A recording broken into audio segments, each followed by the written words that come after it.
오늘은 이렇게 인사해야 될 것 같습니다. 너는 복이 될지라. 네. 우리 성도님들 모두 특세의 은혜를 누리고 계시죠? 매일 부어주시는, 잠깐 기도한 것처럼 하나님의 은혜가 없으면 살아갈 수 없는 우리에게 때를 따라 돕는 은혜로 매일매일 풍성한 은혜를 주심이 얼마나 감사한지 모릅니다. 이제 하루 남았습니다. 마지막 날까지 특세의 은혜를 풍성하게 누리시기를 저도 기도하겠습니다. 우리에게 주신 말씀을 함께 읽겠습니다. 창세기 48장 15절과 16절 말씀입니다. 창세기 48장 15절에서 16절 말씀을 함께 읽도록 하겠습니다. 그가 요셉을 위하여 축복하여 이르되 내 조부 아브라함과 아버지 이삭이 섬기던 하나님, 나의 출생으로부터 지금까지 나를 기르신 하나님, 나를 모든 환난에서 건지신 여호와의 사자께서 이 아이들에게 복을 주시오며 이들로 내 이름과 내 조상 아브라함과 이삭의 이름으로 칭하게 하시오며 이들이 세상에서 번식되게 하시기를 원하나이다. 아멘. 지난주 야곱이 우리에게 들려준 이야기를 기억하실 겁니다. 험악한 세월로 줄일 수 있죠. 그런데 오늘 본문을 보면 바로 앞에서 험악한 세월을 보내었나이다 라고 이야기했던 야곱이 오늘 요셉을 축복하면서는 조금 다른 이야기를 들려줍니다. 그 말씀이 오늘 우리가 읽은 창세기 48장 16절에 있는 말씀입니다. 나를 모든 환난에서 건지신 여호와의 사자께서, 눈에 딱 들어오는 구절이 있죠. 나를 모든 환난에서 건지신 여호와. 여러분, 바로에게 했던 말과 지금 요셉을 축복하면서 하는 말이 다르지 않습니까? 야곱이 오늘 요셉과 요셉의 두 자녀 에브라임과 므낫셋 앞에서 그들을 축복하며 한 말은 할아버지가, 이 아비가 험악한 세월을 보내었다로 끝나지 않습니다. 여러분, 야곱의 강조점이 어디에 있습니까? 모든 환난, 즉 험악한 세월에 있지 아니하고 그 환난에서 나를 건지신 여호와께 있음을 알 수 있습니다. 이것이 의미하는 바가 굉장히 큽니다. 바로에게는 그의 인생에 있어서 설명할 수 없는 것이 존재하는 것입니다. 바로가 처음 야곱을 만나서 어떤 질문을 했는지 아십니까? 나이가 어떻게 되십니까? 였습니다. 바로의 세계관은 죽지 않고 오래오래 잘 먹고 잘 사는 것이 애굽의 신이 내리는 축복이라고 생각했습니다. 그런 그에게 야곱이 말할 수 있는 것은 별로 없었습니다. 내 나이가 조상들의 연수에는 미치지 못합니다. 그러나 험악한 세월을 보냈습니다. 바로가 이해할 수 있는 만큼만, 볼 수 있는 만큼만 들려줍니다. 그런데 여러분, 아들과 손주들에겐 다릅니다. 아들과 손주들에게는 꼭 알려주고 싶은, 들려주고 싶은 이야기가 있습니다. 그것이 바로 오늘 창세기 48장 16절의 축복입니다. 나를 모든 환난에서 건지신 여호와.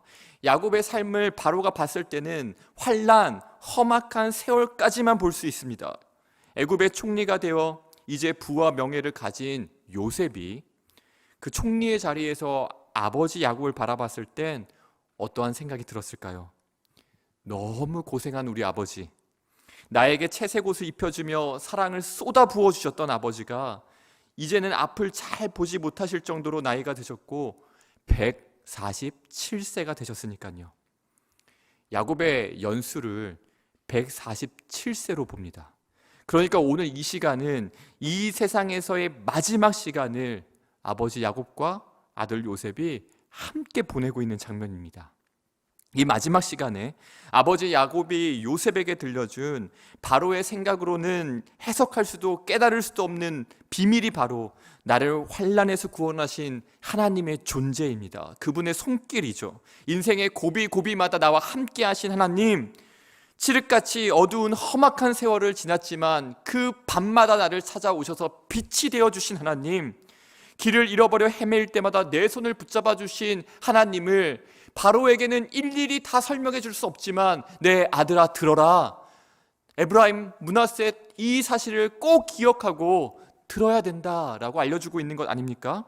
지난주 야곱의 삶을 이렇게 총정리했습니다. 발꿈치를 잡고 태어난 야곱의 시작부터 야곱의 죽음까지, 그의 삶을 나그네 인생이요 험악한 세월이라고 표현한 것 외에 달리 표현할 것이 무엇이 있을까요? 라고 질문했습니다. 그런데 오늘 야곱 스스로 정리한 삶의 총정리는 여러분 다릅니다. 창세기 48장 15절을 보면 야곱이 자신의 인생을 총정리한 내용이 나옵니다. 나의 출생으로부터 지금까지 나를 기르신 하나님. 야곱이 총정리한 자신의 삶의 결론은 나의 출생부터 지금까지 하나님이 나를 책임지시고 돌보시고 기르셨다라는 것입니다. 바로가 절대 이해하지 못하는 험악한 세월의 역설을 요셉과 손주에게는 전해주고 싶었던 것입니다. 여러분, 지난주 제가 또 이 질문을 한 가지 드렸습니다. 야곱이 남길 수 있는 삶의 아름다움과 고귀함과 보물은 무엇이 있을까요? 이제 이 질문에 대한 진짜 드리고 싶었던 대답을 드릴 수 있을 것 같습니다. 사실 지난주에도 너무너무 말씀드리고 싶었는데 일주일을 참은 대답입니다. 다시 질문해보고 답을 드리겠습니다. 여러분, 야곱이 남길 수 있는 삶의 아름다움, 고귀한 보물은 무엇이 있을까요? 그가 험악한 세월을 보내었다는 것 외에 무엇을 자랑할 수 있을까요? 이제 우리는 이 질문에 이렇게 답할 수 있습니다. 야곱이 남긴 삶의 아름다움과 고귀함과 보물은 그 모든 환난 가운데 그의 출생부터 지금까지 기르신 여호와 하나님, 그를 모든 환난에서 구원하신 하나님이십니다. 하나님이 야곱의 아름다움이십니다. 하나님이 야곱의 면류관이 되십니다. 출생부터 지금까지 야곱을 책임지시고 기르신 여호와, 환난 날에 그를 구원하신 하나님이 야곱의 보배가 되십니다. 야곱이 요셉을 축복하며 들려준 이 고백, 이 세상으로 마음과 생각이 꽉 차 있는 바로는 절대 깨달을 수도 해석할 수도 이해할 수도 없는 이 놀라운 보물을 우리는 얻고 또 고백할 수 있기를 바랍니다. 말씀을 정리하면서 한 가지 질문만 더 드리겠습니다. 환난 가운데 험악한 세월을 보내는 동안 하나님은 무엇을 하고 계셨나요? 어디에 계셨을까요? 성경은 이렇게 대답합니다. 시편 84편 6절에서 8절 말씀입니다. 그들이 눈물 골짜기로 지나갈 때 그곳에 많은 샘이 있을 것이며 이른 비가 복을 채워 주나이다. 그들은 힘을 얻고 더 얻어 나아가 시온에서 하나님 앞에 갔기 나타나리이다. 만군의 하나님 여호와여, 내 기도를 들으소서.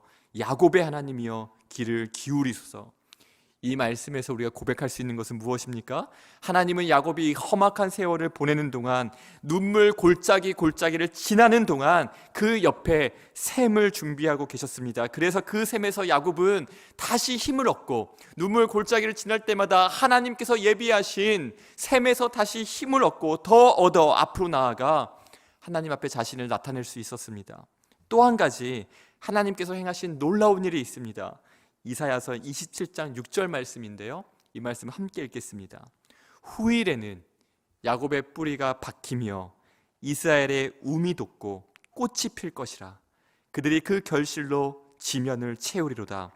여러분, 야곱이 험악한 세월을 보내는 동안 하나님은 눈물 골짜기 옆에 많은 샘을 예비하셨을 뿐만 아니라 야곱의 뿌리가 내려지고 그 뿌리에서 이스라엘의 움이 돋고 꽃이 피고 온 지면을 그 열매로 채우도록 일하고 계셨는 줄로 믿습니다.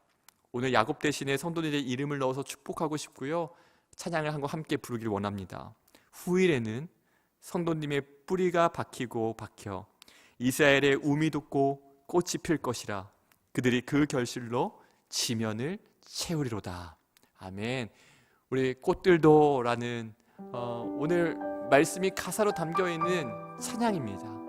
이 찬양에 우리의 소망을 담아서 함께 찬양하고 기도하겠습니다.